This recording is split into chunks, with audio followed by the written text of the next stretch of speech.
আসসালামু আলাইকুম দর্শক, আমন্ত্রণ জানাচ্ছি মাইকেল টিভির সংবাদে। আপনাদের সাথে আছে আমি সহজ ইসলাম মঞ্চ। শুরুতেই সংবাদ শিরোনাম। অন্তর্বর্তীকালীন সরকারের প্রধান উপদেষ্টার অধীন 25 মন্ত্রণালয়ের জ্যেষ্ঠ সচিব ও সচিবদের সঙ্গে বৈঠক করছেন ডক্টর মোহাম্মদ ইউনূস। ইন্টারনেট কেন বন্ধ ছিল এ বিষয়ে রিপোর্ট পাওয়া যাবে আজ, বললেন তথ্য প্রযুক্তি উপদেষ্টা। সাবেক প্রতিমন্ত্রী সহ জড়িতদের বিরুদ্ধে ব্যবস্থা নেওয়া হবে। আগামী 7 দিনের মধ্যে লুট করা অস্ত্র থানায় জমা দেওয়ার নির্দেশ স্বরাষ্ট্র উপদেষ্টার। বেসামরিক নাগরিকদের কাছে অস্ত্র দেওয়ার বিষয়ে হবে তদন্ত। সড়কের দায়িত্ব নিতে শুরু করেছে ট্রাফিক পুলিশ। কর্মবিরতি সহ সব কর্মসূচি প্রত্যাহার করেছেন আন্দোলনরত পুলিশ সদস্যরা।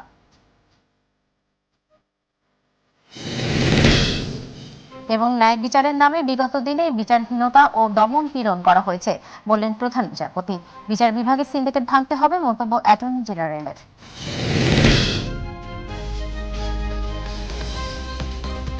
দর্শক শুনছেন শিরোনাম, এবার বিস্তারিত। অন্তর্বর্তীকালীন সরকারের প্রধান উপদেষ্টার অধীন 25 মন্ত্রণালয়ের জ্যেষ্ঠ সচিব ও সচিবদের সঙ্গে বৈঠক করছেন ডক্টর মোহাম্মদ ইউনূস। বেলা 11টায় প্রধান উপদেষ্টার বাসভবন যমুনায় বৈঠক শুরু হয়েছে। এ বৈঠকে একটি কর্মপরিকল্পনা প্রস্তুত হতে পারে বলে ধারণা করা হচ্ছে। এর আগে গত 8 আগস্ট অন্তর্বর্তীকালীন সরকার গঠন হয়। নোবেলজয়ী ডক্টর মোহাম্মদ ইউনূসকে প্রধান করে 17 সদস্যের এই অন্তর্বর্তী সরকার গঠন করা হয়।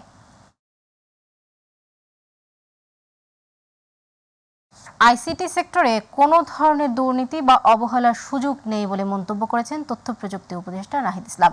সকালে আগারগাঁওয়ে আইসিটি ভবনে তিনি কথা বলেন। ইন্টারনেট কেন বন্ধ ছিল এই বিষয়ে আজ রিপোর্ট পাওয়া যাবে উল্লেখ করে তিনি বলেন, এই ঘটনায় সাবেক প্রতিমন্ত্রী সহ যারা জড়িত ছিল তাদের বিরুদ্ধে ব্যবস্থা নেওয়া হবে। আজকে হয়তো একটা প্রাথমিক আমরা তদন্ত রিপোর্ট, যেহেতু 24 ঘন্টার সময় দিয়েছি, এটার উপর নির্ভর করে হয়তো পুনরায় তো যদি তদন্ত করা লাগে বিস্তারিতভাবে সেটি করা হবে। এবং অবশ্যই এই প্রক্রিয়ায় সরকারের লোক, মন্ত্রী বা অন্য কোনো সংস্থার লোক যদি যুক্ত হয় তাদের বিরুদ্ধে অবশ্যই বিচার করা হবে, কারণ এটি মানুষের একটি মানবাধিকারের বিষয়। তথ্যর প্রবাহর অবাধ নিশ্চিত থাকা এবং ইন্টারনেট ব্যবহার করা, তো যারা এটি করেছে, বন্ধ করে দিয়েছে, তারা মানবাধিকার লঙ্ঘন করেছে এবং এটি বন্ধ করে শত শত মানুষকে কিন্তু হত্যা করা হয়েছে। তো অবশ্যই এই প্রক্রিয়ার সাথে যারা জড়িত তাদেরকে বিচারের আওতায় আনা হবে। 19 আগস্টের মধ্যে লুট করা অস্ত্র থানায় জমা দেওয়ার নির্দেশ দিয়েছেন স্বরাষ্ট্র উপদেষ্টা ব্রিগেডিয়ার জেনারেল অবসরপ্রাপ্ত ডক্টর এম সাখাওয়াত হোসেন। তারপর কারো কাছে অস্ত্র পাওয়া গেলে কঠোর ব্যবস্থা নেওয়া হবে বলেও জানান তিনি। সকালে সিএমএইচে আহত আনসার সদস্যদের চিকিৎসার খোঁজ খবর নেওয়ার পর তিনি সাংবাদিকদের কথা জানান। সে বেসামরিক নাগরিকদের হাতে অস্ত্র কিভাবে গেল তার তদন্ত করা হবে বলেও জানান তিনি। এ সময় আওয়ামী লীগের উদ্দেশ্যে স্বরাষ্ট্র উপদেষ্টা বলেন, দল পুনর্গঠনে কোনো সমস্যা নেই, তবে বিশৃঙ্খলার চেষ্টা করলে পরিণতি ভালো হবে না। যাদের হাতে এই আনঅথরাইজড ওয়েপন আছে, আগামী 7 দিনের মধ্যে তারা নির্দিষ্ট থানায় জমা দেবেন। যদি জমা না দেন তাহলে দুইটা চার্জ লাগবে। একটা হচ্ছে অবৈধ ওয়েপন, আর একটা হচ্ছে সরকারি নিষিদ্ধ ওয়েপন আপনাদের হাতে। সেটার জন্য আন্তর্জাতিক আদালতও যাওয়া যেতে পারে যে এটা কোথা থেকে পেয়েছেন।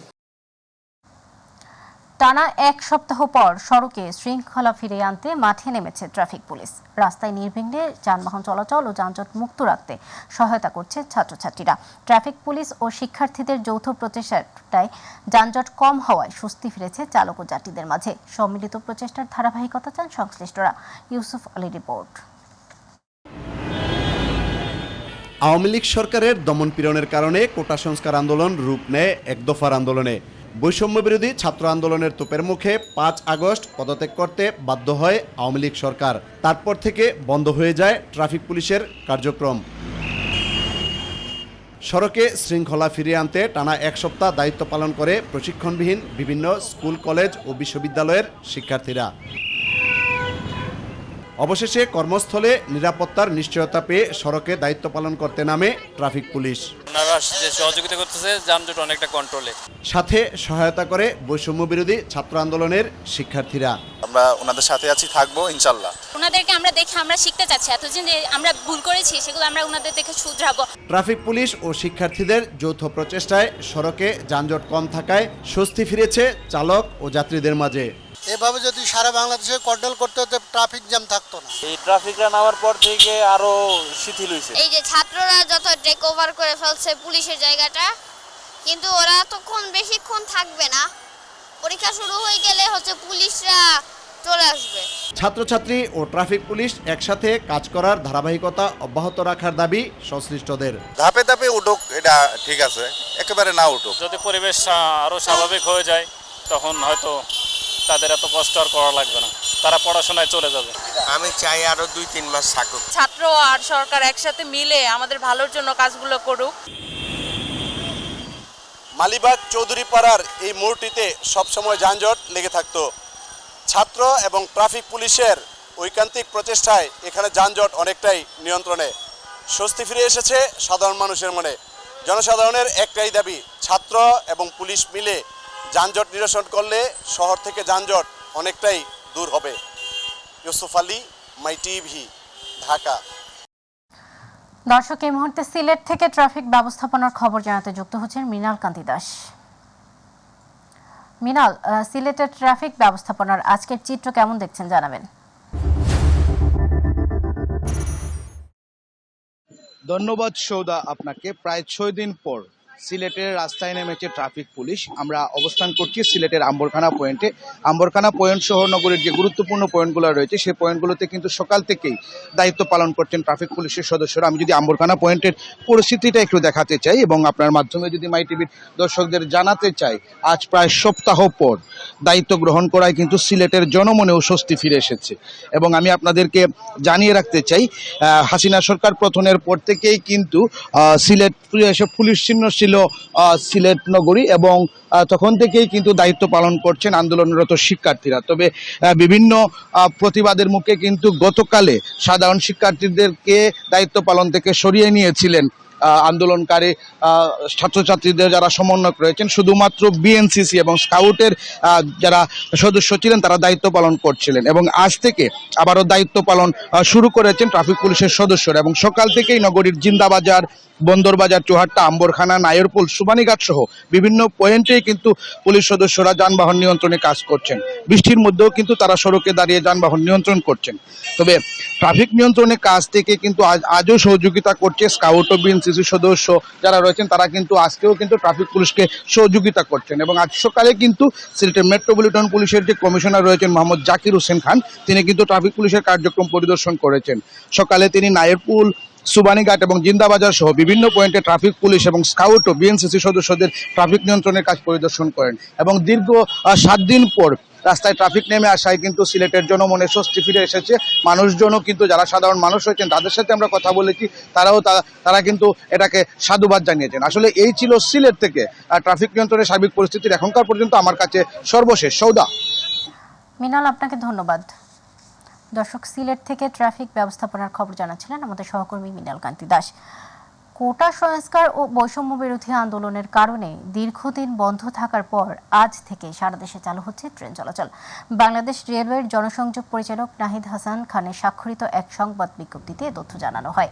আজ থেকে মালবাহী ট্রেন চলাচল শুরু করলেও আগামীকাল থেকে যাত্রীবাহী মেল, লোকাল ও কমিউটার ট্রেন এবং 15 আগস্ট থেকে আন্তঃনগর সকল ট্রেন চলাচল শুরু হবে।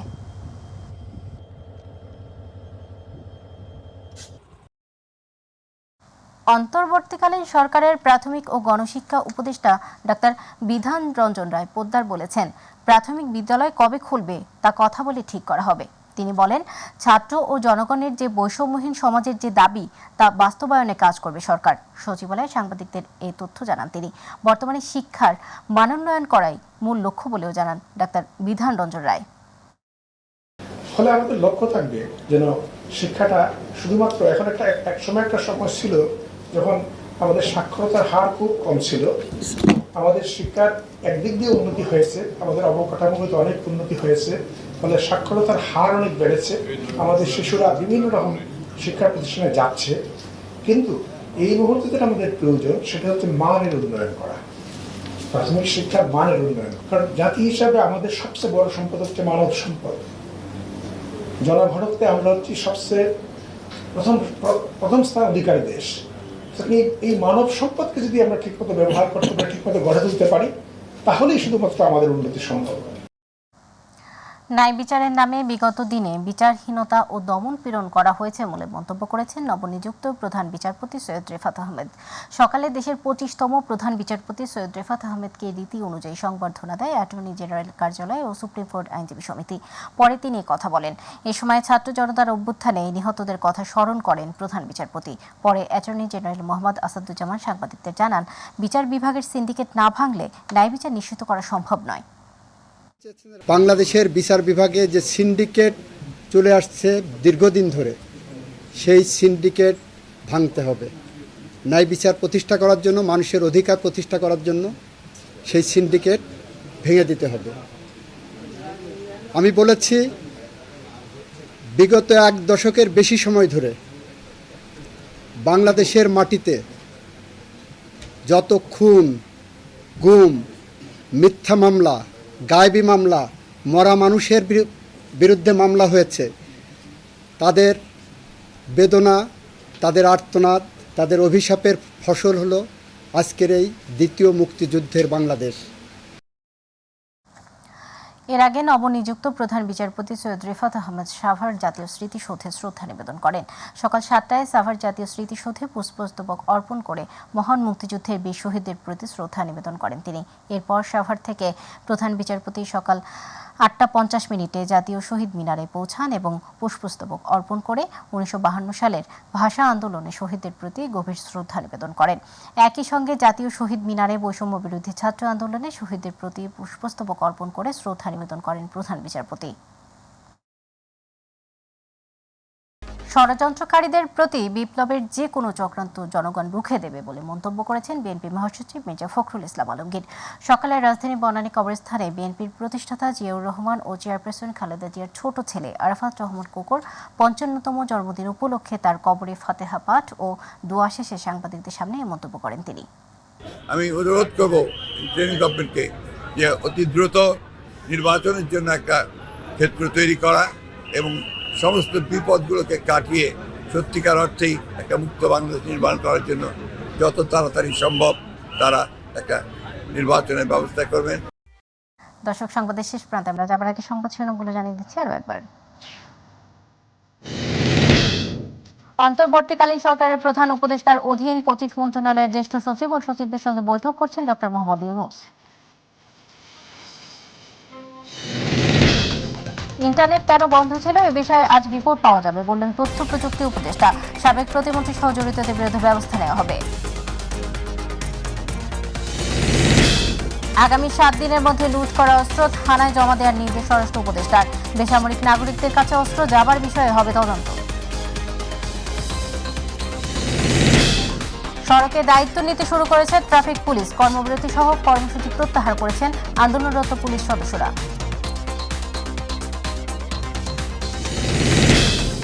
এবং ন্যায় বিচারের নামে বিগত দিনে বিচারহীনতা ও দমন পীড়ন করা হয়েছে বললেন প্রধান বিচারপতি। বিচার বিভাগে সিন্ডিকেট ভাঙতে হবে মন্তব্য অ্যাটর্নি জেনারেলের।